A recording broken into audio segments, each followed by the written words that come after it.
Andainya umur tak panjang sampai kematian. Okey, hai Kak Cantik. Okey, nama apa Kak? Panggil bunda je. Okey, so datang hari ni untuk masalah apa? Kulit kepala gatal. Kulit kepala gatal-gatal. Selalu tak gatal-gatal tu? Bukan selalu, sampai dia dah luka akan, dah. Oh, sampai luka?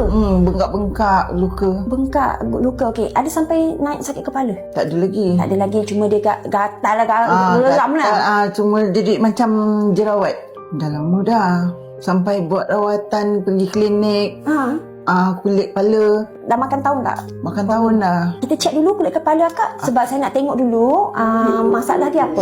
Okey, so lepas kita dah scan Kak, kulit kepala Kak ni memang ada luka sikit yang sebab tadi Akak cakap gatal-gatal kan? Dia ada jerawat, lepas tu dia ada luka.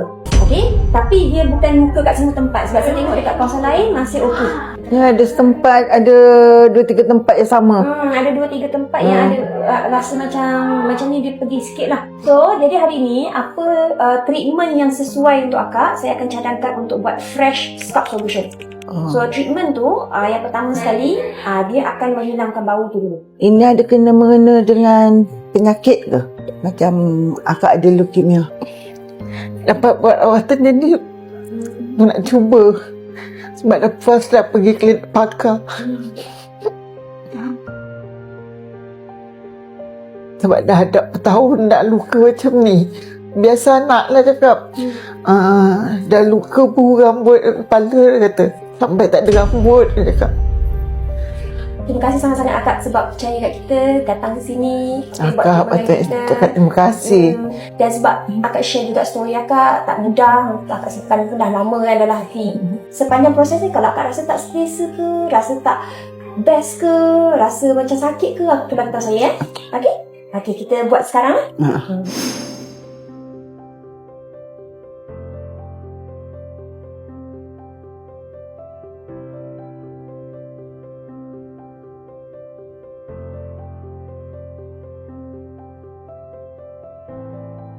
So, jadi Akak rasa ringan sikit tak badan?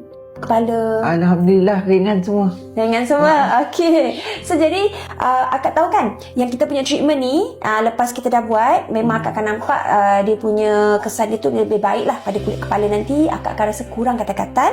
Badan pun akan rasa ringan. Lepas tu dia orang kata tak ada masalah dah lah. So, dan juga saya doakan Akak semoga sihat sentiasa. Okey, jangan terlalu risau. Sebab kadang-kadang stres ni pun boleh buat kita badan nanti lemah kan. Lepas tu kalau Akak rasa nak buat treatment lagi, datang di sini. Datang cari saya anytime. Anak tak ramai.